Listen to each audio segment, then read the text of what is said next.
So it's a Wednesday morning. We are in here with our heifers and our calves. They're both looking over at each other. So these are in calf heifers here. I'm just after mailing the calves, hence the reason the heifers are trying to pull the lid off the bin. They don't like that because they didn't get any. I like having the bin beside the trot, just less carrying the buckets. But when you have heifers in the field as well, they don't touch the bin, they don't pass any marks in it until you're going to open it. So they're mad to get dousing their big long heads into the bin and getting their mouthful of meal when I'm trying to take a bucket out of it. So it just be fun. They are going into the house now very shortly. They're on the last bit of grass here now. There is a bit of grass over in our other big silage field, but I really want to get them inside. I'm very, very happy with my heifers this year. Every one of them's in calf. They've got a nice, really nice condition on them, but as you can see, even look at Ruby there. See, they're quite heavy now, they're well on to their pregnancy, so a lot of these will be calving in mid to late January and February. So I'd like to get them into the house, get a pre-calver vitamin into them as well. There's not much nourishment in grass now. Another thing as well is we'll be testing for TB. Our annual test is due now. We're booked in about a week's time, I think it is. And I want to get them into the shed and get them kind of settled before that. We are going to put them into this shed first until it comes closer to when the calves are going in. The calves will be out probably till end of November, hopefully. There's plenty of grass out there and they don't do near as much harm because they're not as heavy. You can lead them out a little bit later, and as I say, ground is in good order. So the heifers will go into this shed until the TB test and all is finished with. I also don't want them mixing with the home cows in case there is TB, which fingers crossed there's not, because I did find out very recently that it's right beside us, and I am quite concerned about that, because if we went down with TB now, we would be locked up and then we wouldn't be fit to sell calves, and that's a big issue if it happens. So fingers crossed. But it does always worry me. It's always a worry for every farmer. Our calves have finished with their coughing. They're not coughing no more. I left that gate open. I actually took it off the hinges so I can go from this place here and into the back field, which there's loads of grass in that back silage field yet, and I want them to eat that clean. So that'll do them for a while yet, but I want to show you something. You can see my dogs is following me here everywhere I go. So autumn is in full swing now at the minute, and the leaves are rapidly falling at the trees, and we stand under one of my favourite spots, which is our lime trees here, and the leaves has gone off them a lot in the last few days. But check this place out, and the camera, trust me, doesn't do it justice. And it's lovely just to come over here in the evenings when the cattle aren't standing on top of you roaring looking for mail. But it is nice to come over here sometimes and just sit in the peace and quiet and just have some time out. Right, I'm loaded up here, let's head for home. Alright, so I'm really going to have to do something very soon with this road, because you see here, well, the water's on it all the time, but you can see how hard it is, especially with two bales, one in front and one in back of the tractor. This is a public road, it's a through road, and it's actually a very, very important road. It joins two very busy main roads which have a link between four major towns, but it's not a road you would really take a car in anymore. It doesn't see any maintenance at all, zero maintenance. Any maintenance it gets is the farmer up to himself, whether he does something to it. You have a bale in the front and a bale in the back. There's quite a distance between the two. Fine on a level road like this here now that I'm on, but on that road, when you have constant big dips, and they're not dips, they're huge potholes, you get this rocking motion, and you probably can see it there on the drone footage. It's terrible hard on the tractor, especially on the front end of the tractor. So it is now Saturday the 2nd, I think, of November. Is it missing, is it? Just looking, oh, there's there, Nicole. I took it off and I was trimming the hedges. So we're just setting up here, and Nicole's giving me a hand. We're going to try to get these girls into this shed. It doesn't feel like November at all. It's lovely. It's actually quite mild. It's been fairly dry weather. I just was saying to myself this morning, I wish we could go in there and slurry, because you could go in there with a tank, no problem. And you could slurry that field, and it's given a fairly dry week coming as well. It'd be ideal for doing it, but the powers that be say we can't do that, so when we do slurry it, it'll be soaking wet. There's no doubt about it. That's just the unfortunate thing about not being allowed to make your own decisions. But so the first thing we're going to do is we're going to get some bales in for them. Nicole has everything set up here.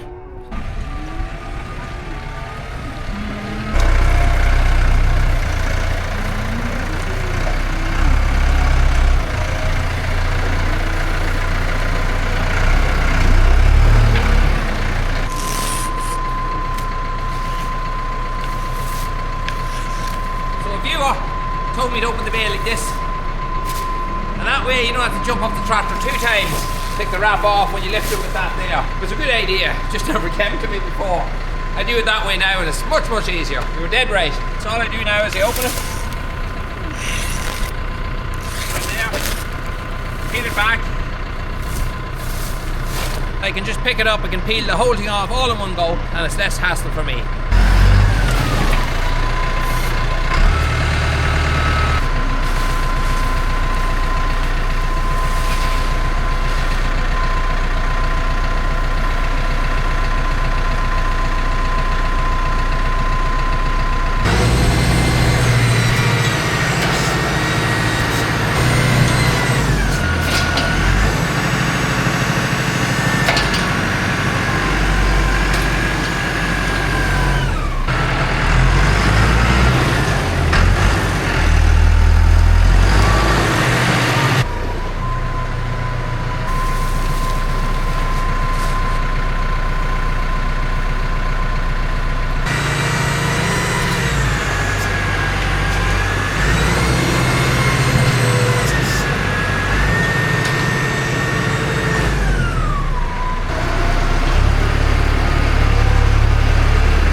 So you can hear the roars behind the wall now.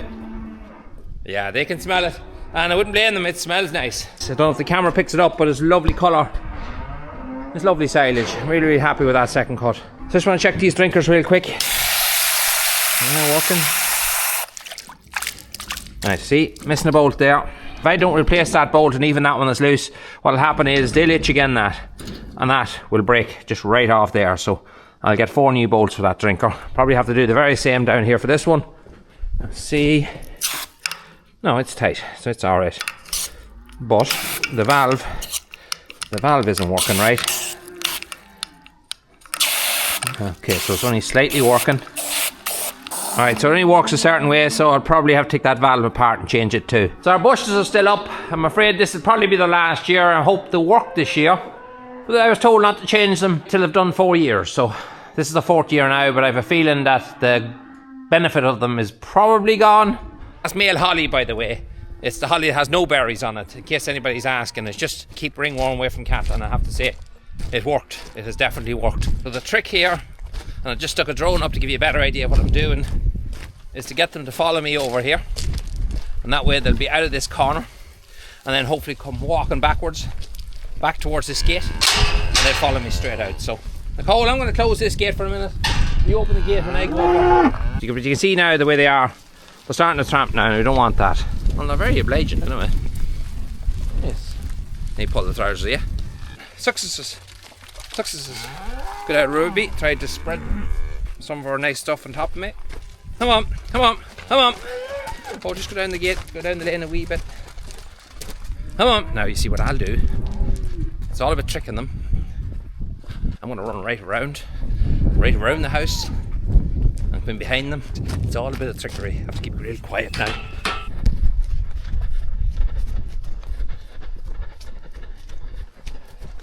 Hop, hop, hop. There's always that one. Always her. Go on, go on, go on. Now, I get the one. Walk over here a bit.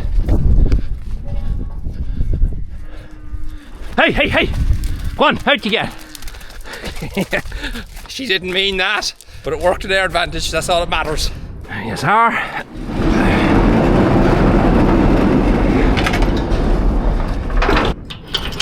Right, job's good one.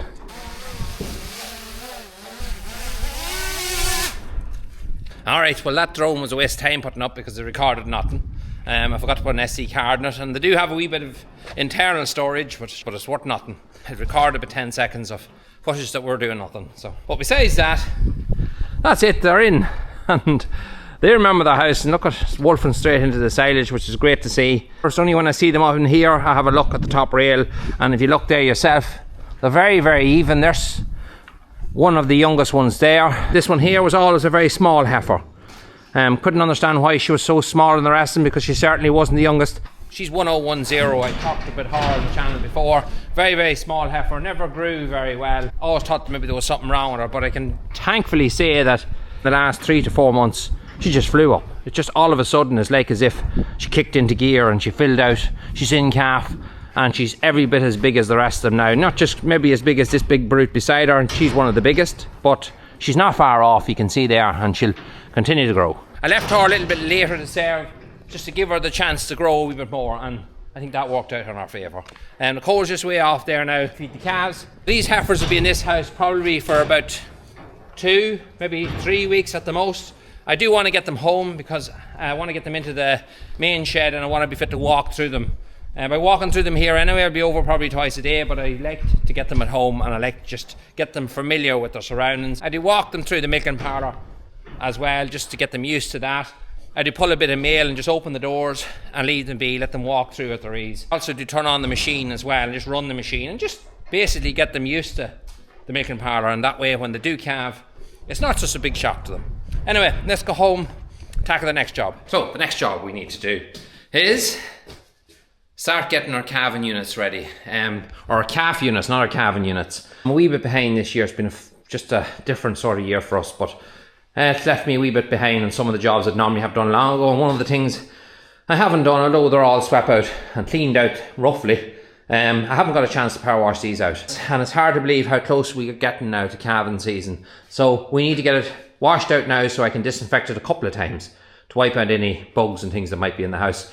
Luckily we had no scours or anything in the last few years, so there shouldn't really be any of that in the house, but we still want to get it cleaned up. So we're doing this house, we're going to be doing the upper calf house as well.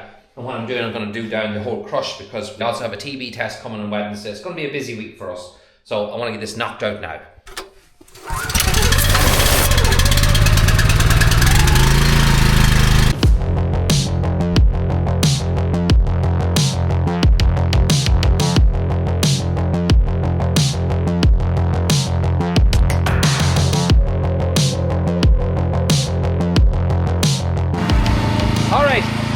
I'm now in the crush. Now the crush isn't dirty, and some might say, why are you washing that down? See this green stuff here?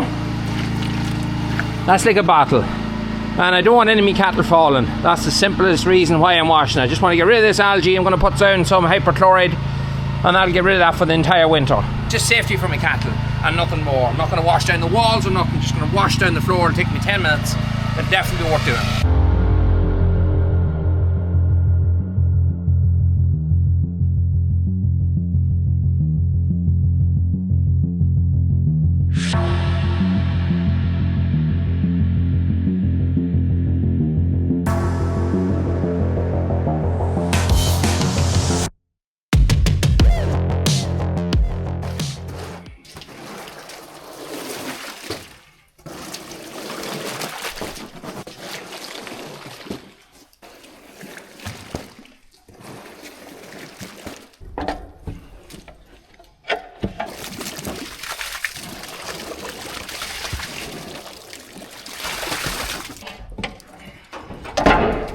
So that's that job done. The morning of the test, I'll bring out the big hose out of the parlour pit and I'll wash this down and leave it that's not slippy. I know I said it before, and I'm not going to make any more promises, but I will have a crush up here. It's just didn't get timed this year, but it's definitely going to be done. There's going to be a lot of infrastructure work done in the next 4 to 5 years, I'm looking. I have a plan in place and this will look an awful lot different, hopefully, when it's all done. But at least now it's clean and cows will not slip on that chute when we're testing, hopefully. So I'll come in now with ordinary farm disinfectant. I just use the iodine based stuff and just watering can or a sprayer, whatever you want to use. Make it good and strong, and I'll cover the whole place in disinfectant. Then I let that dry, and about a week or so more I'll do it again. And then after that's dry, I normally put a coat of lime across the whole thing and then we leave it. It'll get a few weeks then to sit before any cows is calving. And that's working for us so far. We don't have any issues with scours. Touch wood. Touch wood. I'm going to find it. There we have it. Other things I need to tackle is I need to fix these here. A lot of them, these are just the cages you'll have for reinforcing concrete. These were only supposed to be in for a year or two. And hey ho, about 18 to 20 years, they're still here. But they're working, but they do need a little bit of attention. lots of little breaks now. Our calves a little bit rough. Some of our Aberdeen Angus's, especially in the last couple of years, and they have a habit of jumping from one pen to the other. And there's a lot of cable ties on it just to keep it temporary. So what I'm going to do is spend a bit of time now over the next few days, get the welder in here, the MIG welder, I'd say it'd work better, and weld them all back again, that they're good and strong. We'll get another few years out of it, and eventually we will have a nice new calf unit. But this works for now. The great thing about going through sheds and stuff is you realise and you get to see kind of jobs that you need to do, and there's any amount of them. But you can see here, this is a hole where the calves eventually have stuck their heads through it and just rot. This was a bull house. When we used to keep Frisian bulls in the farm in Aberdeen Angus's, I built this shed myself just onto that cubicle shed. And I put this barrier, made up this barrier from old cubicles. That's all that is. And it was the house we called the bull house. We only had one bull in it, and that was the one that gave me the works, and I said no more, and we haven't had a bull, I don't think, since. No. So it's always been just for calves as well. But I'll leave it as it is. I won't change it. There's no point in touching this doing its job. And I replaced them. I should have a couple of old ones out the back that aren't rotten in the middle. They were just rotten along the sides. So that's another little thing we have to tackle. I noticed as well that just the spoutings themselves are all stuffed as well. Put your hand into it anyway. You can see this is that tree, what it does. That tree over there that I always give out about has all the spoutings and gutters all completely full now. But when the rain does come back, which it will, the gutters aren't going to work and it's going to flow everywhere. So the normal standard maintenance jobs in any farm. Alright, today is the 15th of November. And I'm just finished milking the girls, just after finishing breaking down the machine and things living ready for the morning. I can tell you, we're now feeding some of the third cut silage. I brought it home 3 bales this morning. I just wanted to try it and see what it was like. It was a bit green when I started first using it, at the very beginning when the cows went in. But it's been a wee while now, and I can say the greenness has gone out of it.